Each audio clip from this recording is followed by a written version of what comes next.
Hello students, आज हम देखेंगे class 9th history NCERT chapter 6 को। इसके प्रमुख क्वेश्चन आंसर्स को जो इम्पोर्टेंट हैं एग्ज़ाम में आ सकते हैं। इसके पहले अगर आप इस चैनल पर नए हैं तो चैनल को सब्सक्राइब जरूर कर लें और इसे अपने दोस्तों के बीच में भी शेयर करें, जिससे उनको भी इस चीज़ की जानकारी हो सके। देखते हैं इस पार्ट के क्वेश्चन। पार्ट का नाम है, एनसीईआरटी की बुक्स है 9th क्लास और चैप्टर नंबर है आपका 6, किसान और काश्तकार, पीजेंट्स एंड फार्मर्स। तो देखते हैं, इसमें पहला क्वेश्चन इम्पोर्टेंट नहीं है इतना, आपको सेकंड क्वेश्चन से करने हैं लास्ट तक। तो देखते हैं इसको के बारे में। इंग्लैंड में हुए बाड़ाबंदी आंदोलन के कारणों को संक्षेप में व्याख्या कीजिए। बाड़ाबंदी मतलब होता है कि किसी ज़मीन के चारों तरफ बाउंड्री बना देना, जिससे उसमें अपने खेतों को एक तरह से अपने मालिकाना हक जमाया जा सके, पशुओं से सुरक्षा की जा सकते, या भेड़ बकरियों जैसे जानवरों को भी एक बाड़ा में यानी एक बाउंड्री के अंदर बंद किया जा सकता है, अलग से उन्हें बंद करने की आवश्यकता नहीं होती। तो इसके उत्तर देखते हैं। इंग्लैंड में बाड़ाबंदी आंदोलन को प्रोत्साहित करने वाले सभी कारक अंततः लाभ कमाने के उद्देश्य से प्रेरित थे। इनमें कुछ इस प्रकार है। 16वीं शताब्दी में विश्व बाजार में ऊन की कीमतों में वृद्धि हुई। 16वीं शताब्दी में जब ये पूरा एक पहला पॉइंट है, 16वीं शताब्दी में विश्व बाजार में ऊन की कीमतों में वृद्धि। 16वीं शताब्दी में जब विश्व में ऊन की कीमतें बढ़ गईं तो अमीर किसानों ने साझी भूमि को काट कर अपने पशुओं के लिए घेरना और उसकी बाड़ाबंदी करना शुरू कर दिया। बाद में 18वीं शताब्दी के मध्य में बाड़ाबंदी को कानूनी मान्यता देने के लिए ब्रिटिश संसद ने 4000 से अधिक अधिनियम पारित किए। सेकेंड पॉइंट है जनसंख्या में वृद्धि। 18वीं शताब्दी के बाद जब औद्योगिक क्रांति भी हो गई थी 1750 में इंग्लैंड में, तो अंग्रेज जनसंख्या में तेज़ी से बढ़ी थी, वृद्धि हुई थी। इस विशाल जनसंख्या के भरण पोषण के लिए खाद्यान्न की मांग पूरी करने के लिए अधिक से अधिक ज़मीन की बाड़ाबंदी की गई। बाड़ाबंदी में उसको बाउंड्री करके अपनी में बना लेना। तीसरा पॉइंट है मशीनों का प्रयोग करके किफ़ायती रूप से जुताई करने हेतु ज़मीन के एक बड़े टुकड़े की ज़रूरत थी। अगर आप मशीन या ट्रैक्टर से करेंगे तो छोटे से खेत की बजाय बड़े खेत की आवश्यकता ज़्यादा फायदेमंद होती है।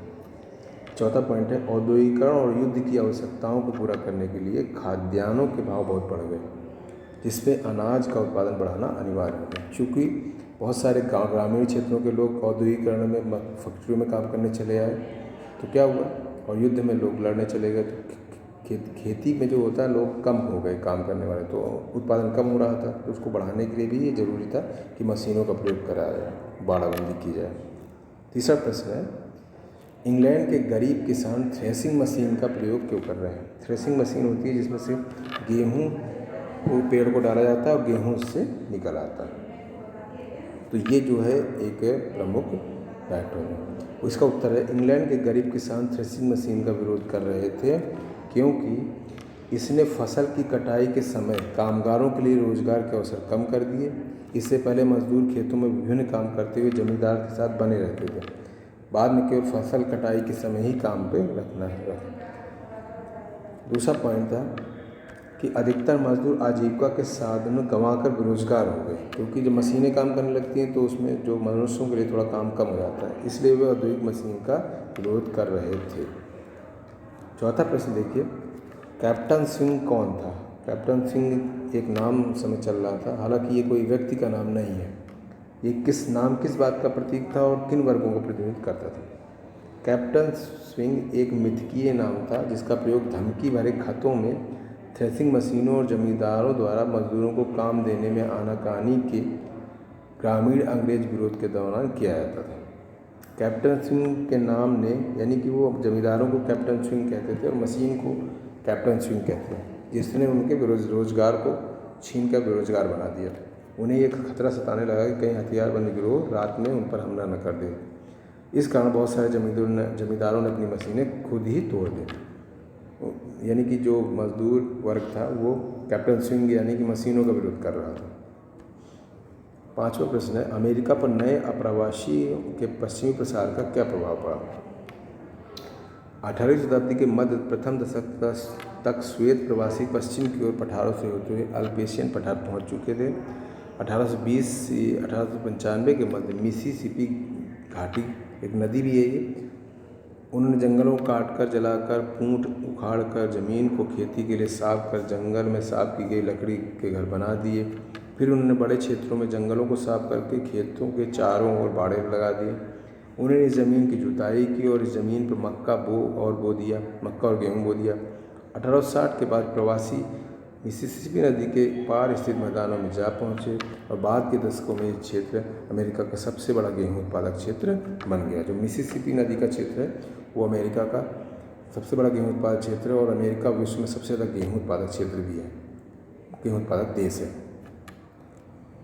प्रश्न नंबर 6, छठा प्रश्न, अमेरिका में फसल काटने वाले मशीन के फ़ायदे नुकसान क्या थे? किसी भी चीज़ के कुछ फ़ायदे होते हैं, कुछ नुकसान। तो देखते हैं। फसल काटने वाले मशीन के फ़ायदे। फसल काटने वाली मशीन निम्नलिखित के लिए सहायक थी। क्या कहते? पहला, ज़मीन के विशाल टुकड़े की सफाई में सहायक थी, ज़मीन को तोड़ने में सहायक थी, घास हटाने में सहायक थी, कम मानव परिश्रम के साथ थोड़े समय में भूमि को जुताई के लिए तैयार करने में सहायक थी। विद्युत से चलने वाली मशीनों की सहायता से सिर्फ 4 व्यक्ति मिलकर एक मौसम में 2000 से 4000 एकड़ तक भूमि पर फसल पैदा कर सकते थे। तो मशीनों के प्रयोग से अधिक से भूमि पर कम लोग फसल उत्पादन कर सकते थे, ये मेन चीज़। तो आप इसको नोट करते चलें या स्क्रीनशॉट लेके बाद में लिख लें। फसल काटने वाली मशीनों के नुकसान क्या थे? फसल काटने वाली मशीनें गरीबों के लिए निम्नलिखित कारणों से अभिशाप साबित हुई। पहला, इसने मजदूरों की मांग में कमी ला दी। चूँकि मशीनें काम करने लगी तो मजदूरों की डिमांड कम हो गई। दूसरा, बहुत से लोग बेरोजगार हो गए। तीसरा है 1930 के दशक में रेतीला तूफान आया था। क्यों? क्योंकि आधुनिक मशीनों ने बड़े स्तर पर ज़मीन की खेती को जुताई कर दी थी। जुताई करने से वो ज़मीन टूट गई और उसमें एक रेतीला तूफान का रूप ले लिया था जब वो आया। तो प्रश्न संख्या 7, अमेरिका में गेहूं की खेती में आए उछाल और बाद में पर्यावरण संकट से हम क्या सबक ले सकते हैं? गेहूं की खेती करने के बाद पर्यावरण में कुछ संकट आए थे, उनके बारे में ये प्रश्न पूछा गया। इसका उत्तर है, अमेरिका में ग्रामीण क्षेत्र के रोटी की टोकरी से धूल के कटोरे में तब्दील हो जाने से कई महत्वपूर्ण पारिस्थितिकीय यानी इको सिस्टम सबक सीख सकते हैं। 1930 के दशक के बाद उन्होंने अनुभव किया कि उन्हें पारिस्थितिकीय हालात का सम्मान करना चाहिए। इसने पर्यावरण संरक्षण और प्राकृतिक संसाधनों के सदुपयोग का पाठ पढ़ाया। इसने केवल वाणिज्यिक प्रयोग के लिए भूमि के दोहन के विरुद्ध चेतावनी के सूचक का काम भी किया। कितनी भूमि का प्रयोग खेती के लिए किया जाए, इस पर सरकारी नियंत्रण होना चाहिए। अब 2 प्रश्न और हैं, 8वां और 9वां। इसके बाद ये चैप्टर कंप्लीट हो जाएगा। 8 क्वेश्चन है, अंग्रेज अफीम की खेती के लिए भारतीय किसानों पर क्यों दबाव डाल रहे थे? तो जो अंग्रेज़ थे वो भारत के किसानों को अफीम की खेती के लिए कहते थे, लेकिन भारतीय किसान अफीम की खेती को करना पसंद नहीं करते थे। वो नेक्स्ट क्वेश्चन में हम बताएंगे क्यों नहीं पसंद करते थे। फिलहाल अंग्रेज़ अफीम की खेती के लिए किसानों पर दबाव क्यों डालते थे, ये प्रश्न है। देखते हैं इसका उत्तर।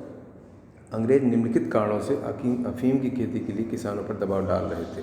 पहला, चीन के साथ बेरोक-टोक चाय का व्यापार।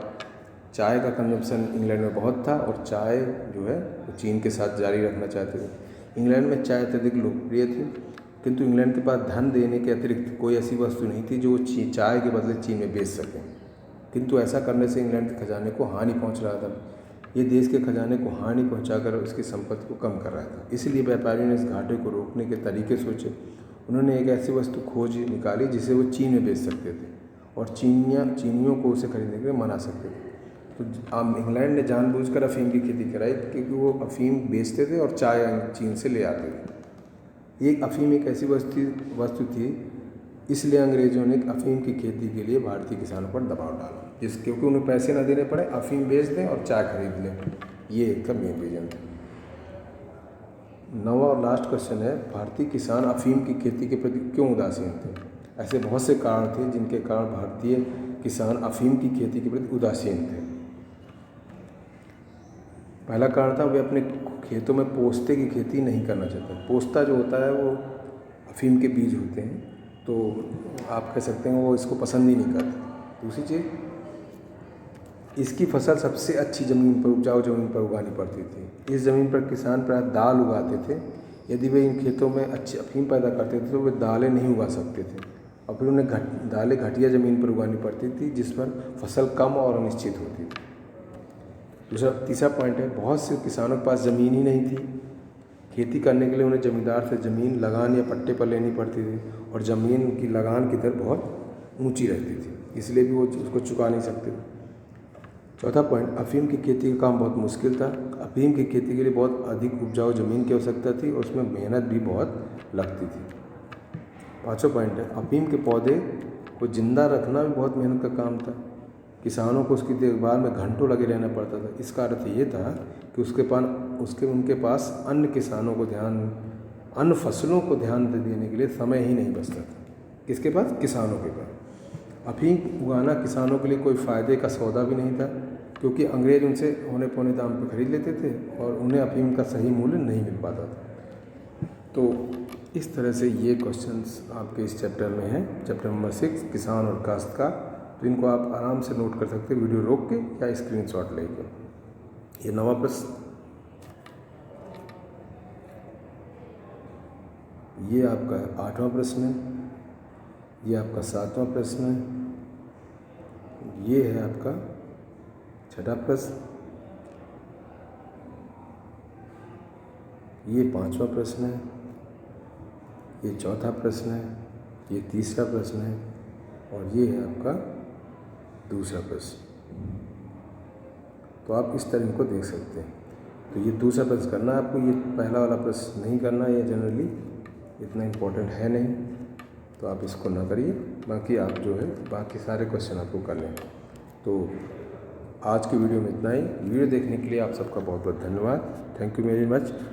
वीडियो पे अगर कोई समस्या है तो कमेंट कर दें, जिससे मैं नेक्स्ट टाइम आपको उसको समझा सकूं, और अपने दोस्तों के बीच में शेयर करना ना भूलें और वीडियो को लाइक ज़रूर करें, क्योंकि अक्सर देखा गया है कि लाइक नहीं करते आप। तो वीडियो देखने के लिए सभी को बहुत बहुत धन्यवाद। Thank you very much to all.